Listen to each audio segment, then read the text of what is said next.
Hi, I'm Ashley Bottoms, coming to you live from Watertown's beautiful Palatial Theater. Welcome to Watch This.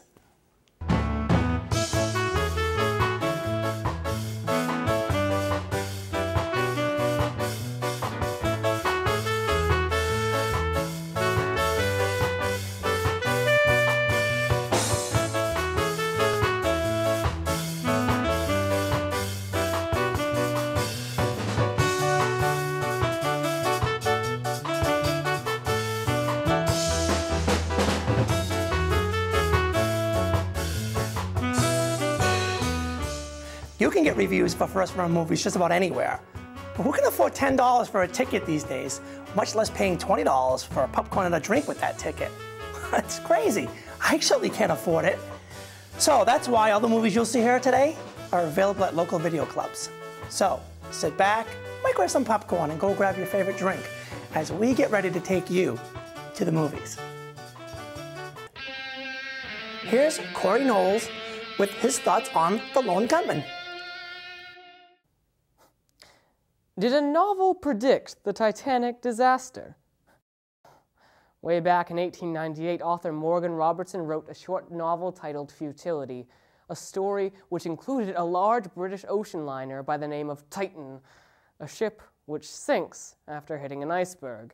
This was 14 years before the Titanic. There were differences, many differences, between Robertson's fictional Titan and the real-life Titanic. I'm not claiming otherwise, but it's the similarities that matter here. Both ships were described as unsinkable. Both were of a similar size. Neither had enough lifeboats. Both went down at roughly the same location in the Atlantic. And the speed of Morgan Robertson's Titan was off from the actual Titanic by only 2 knots. Now, having told you all this, it shouldn't be overly surprising that this has happened more than once. The Lone Gunman premiered on Fox in early March of 2001, and the very first episode, or the pilot, if you will, concerned a plot to take control of a civilian airliner and crash it into the World Trade Center in New York. Sounds a bit eerie. Now, there were significant differences in details about how the events occurred on the show and what happened in real life, some of them paralleling the differences between Morgan Robertson's novel and the Titanic. In real life, for example, there were 4 planes hijacked on 9/11, with 3 planes crashing into buildings. On The Lone Gunman, there was only 1 plane. And in real life, on 9/11, the airliners that hit the World Trade Center were coming from Boston, while in The Lone Gunman, the plane was doing the opposite, traveling to Boston.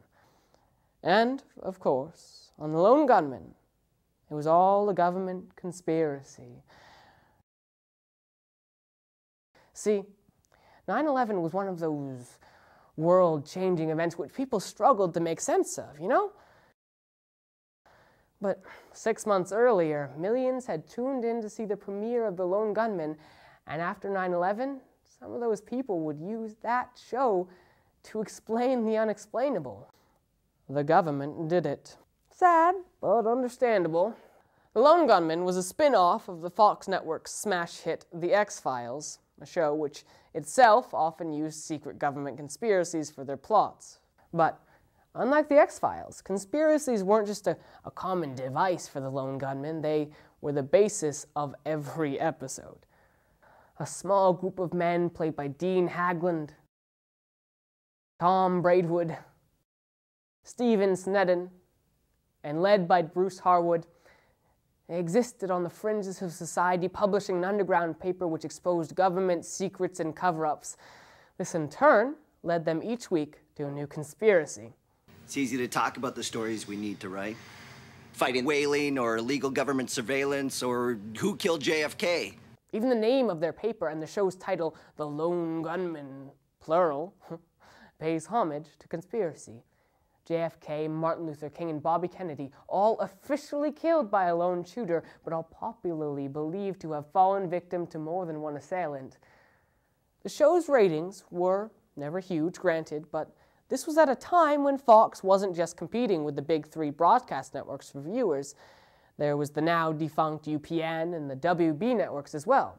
But even with all the competition, the Lone Gunman beat out such mainstays as Star Trek Voyager and Dawson's Creek, so it probably wasn't the ratings that killed it, but a conspiracy. All of the conspiracies, actually, the ones in the show. In the immediate aftermath of 9/11, attitudes were a little different. Criticisms of the government were often seen as unpatriotic, something that certain political forces highly encouraged. Even Michael Moore's publisher wanted to cancel his book Stupid White Men, fearing a negative response, and sometime later, MSNBC canceled Phil Donahue, their top-rated show, citing his delight in attacking the president. It wasn't a good time to be a show based largely on the idea of the government being the bad guys. Not at all. The show was visibly struggling to find itself. Sometimes it appeared to want to be another X-Files, for example, while other times wanted to be a light comedy. I say we fire his ass. You just gotta know how to handle him. Keep it simple. Like I asked him to clean my keyboard. In my opinion, it was at its best when it didn't take itself seriously. Whatever the case, this is one show that definitely deserved a lot more than 13 episodes, and it's on our top 10 list of television series which should be turned into movies. And it's available for you to rent. I know you and your friends are fighting for the American dream. Just don't expect to win.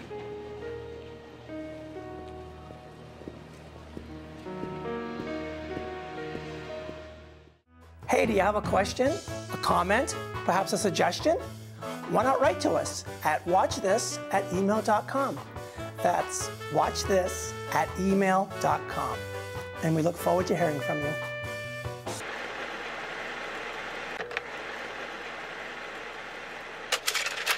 Dead squirrel. Watch this. Dead squirrel. Watch this. Dead squirrel. Watch this.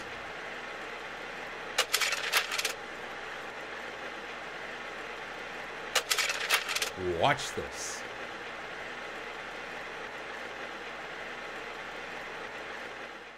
With a little help from his friends, Paul Ablin brings us The Lost Skeleton of Cadavra. I remember watching Creature Double Feature as a kid. Saturday mornings, the old 12-inch black and white set, tuning the UHF dial to channel 56. Can you even buy a black and white TV anymore? And when was the last time you saw a TV without a remote? Never mind one with a dial. Well, they might not make TVs like that anymore, but at least they still make movies the way they used to. Well, some movies. And The Lost Skeleton of Kadavra is one of them.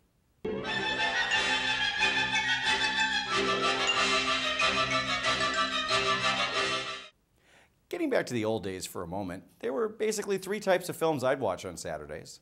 There were the purely science fiction movies with things like robots and spaceships, which for me were all about special effects. Or scenery paint, wire, and models, as they are known today.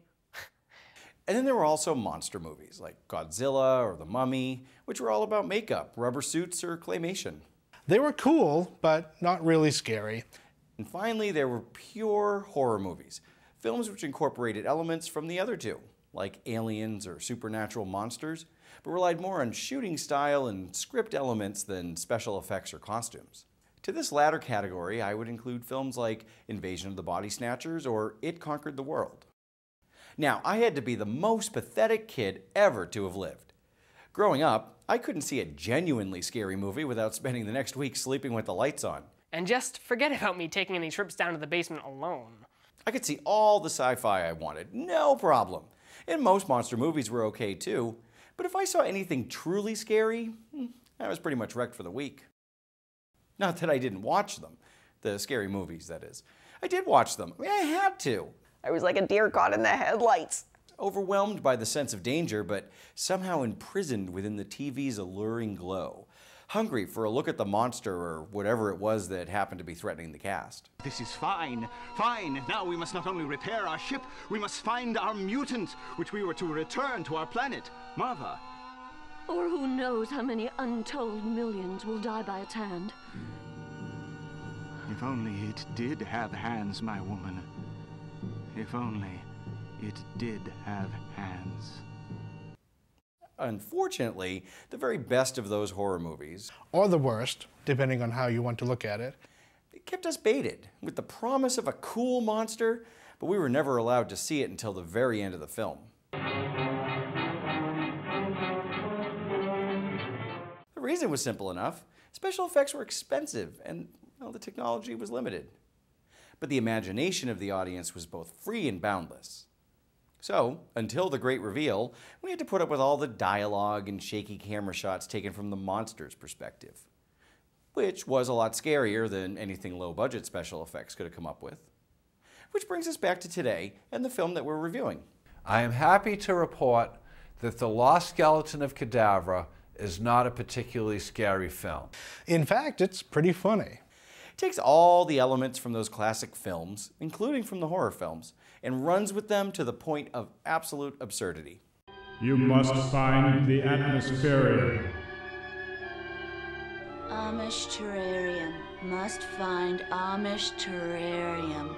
I don't understand. Why does she need an Amish terrarium? Don't the Amish live in open air?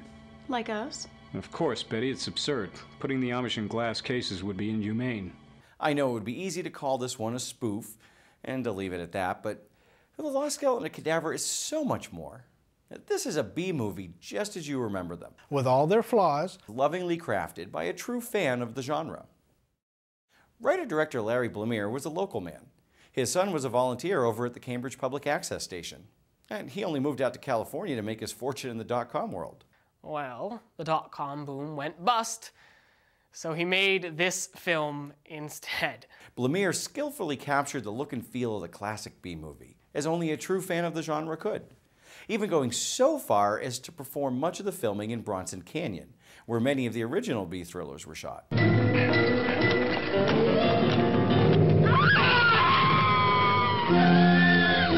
Where the spoof comes in is with his plot and dialogue, which, ironically enough, is only slightly more absurd than the typical B-movie, but bursting with memorable lines. Oh, say, you don't believe those old legends about the lost skeleton of Cadavra, do you? Ranger Brad, I'm a scientist. I don't believe in anything. You can't make aliens dance! This is just wrong! You don't know what you're tampering with! I hope the owners don't mind their good dishes holding a radioactive meteor. Don't eat the meteor by mistake, whatever you do. Seriously, we'll clean the dishes before we go. And one more little tidbit for the dreamers out there. This is a Canon XL2. The studio here owns 2 of them, and although they're a good camera, they are by no means state-of-the-art. They're not even HD. Well, The Lost Skeleton of Kadavra was shot on a Canon XL1, which was a generation behind this camera. That's right, The Lost Skeleton of Kadavra was videotaped on a camcorder. An upscale camcorder, true, but still, just a camcorder. Kind of makes you wonder what you might be able to do with the old clunker lying around your house. So, whether you want to revisit your youth, introduce your own kids to a classic B-movie that's guaranteed family-friendly, or inspire yourself to go make that movie you know is in you, go out and rent The Lost Skeleton of Kadavra today. And you don't know The Lost Skeleton of Kadavra, but you will. You will. And look for the sequel. The Lost Skeleton Returns Again. Sure thing, mister. Stay on this road here. Past Dead Man's Curve, you'll come to an old fence called the Devil's Fence.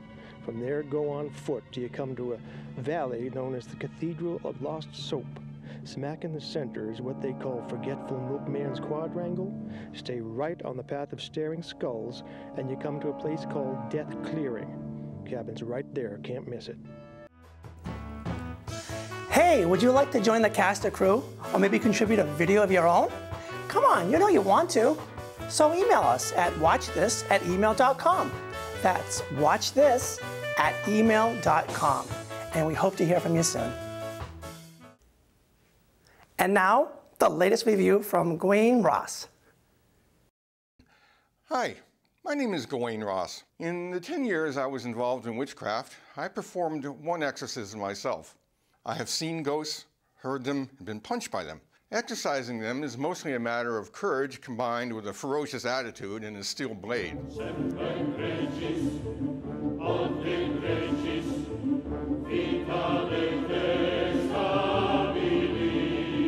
You can imagine that this gives me a unique perspective on this movie and movies of this type. This Lionsgate film was released in 2009, starring Kyle Gallner as Matt and Virginia Madsen as his mother. Look, I want you to know that if... If what? That if I die... You won't. Kyle received a Young Actors Award in 2010 for his role in this film, and he was very good. It is based on a true story, according to the author Ray Garton, who wrote for the family. The real mother, Carmen Reed, has her own website in which she claims the story is true, but that it was embellished by the studio. Of course, she has an interest in saying this, as it would boost sales, presumably. I found the story mostly credible. Matt, a 15-year-old boy, has an incurable cancer of the throat. His parents find an experimental treatment for him in a hospital in Connecticut. In order to be closer to the hospital, the family moves there and buys a big old Victorian house that used to be a mortuary. Naturally, Matt's room is in the basement, the same basement in which the corpses were embalmed. There is a lot of locked closet space in this basement, and it puzzles me why the family wasn't curious enough to want to open the closets.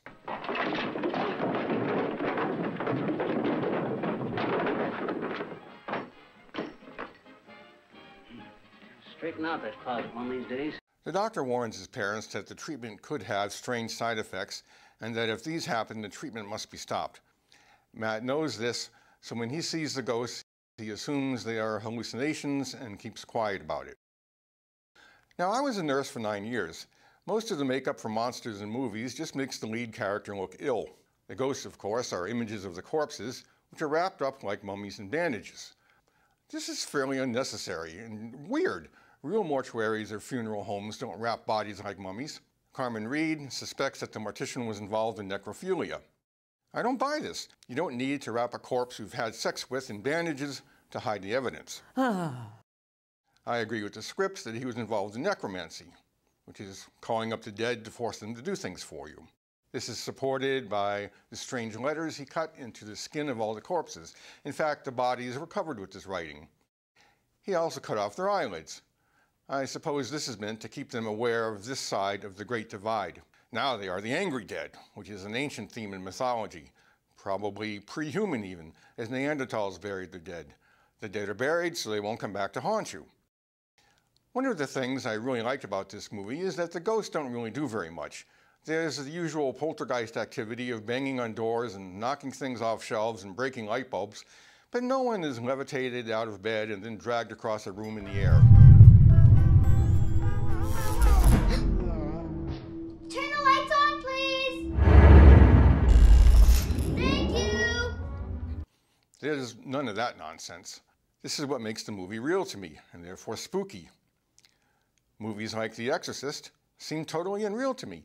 No one can twist her head 360 degrees and not get a broken neck. In truth, the embellishments were considerable. There was no writing on the bodies because there weren't any bodies. Nevertheless, as art, I found it disturbing. The last disturbing movie I saw was Lord of War with Nicolas Cage. I had to watch this movie over a period of 2 days. When a movie is that disturbing, I call it good cinema.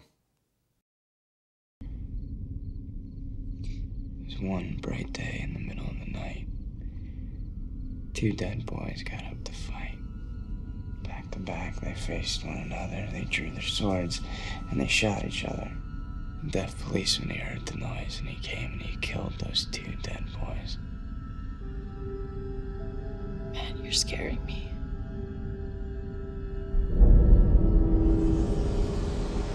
I'll join the club.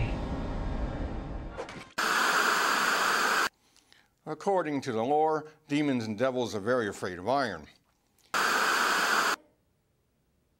Wrong what? From all of us to all of you, thanks for watching. We're going wrong way.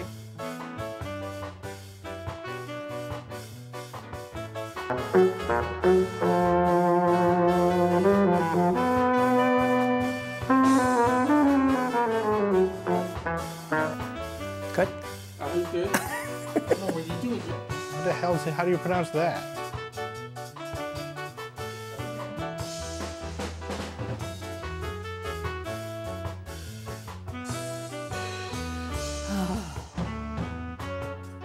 I did watch them. I had to. I couldn't stop myself. I was like a deer caught in the headlights. If these happen in the treatment, back up.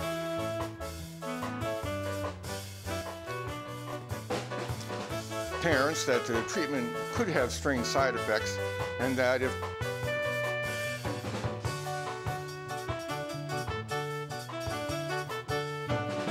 You see, in real life,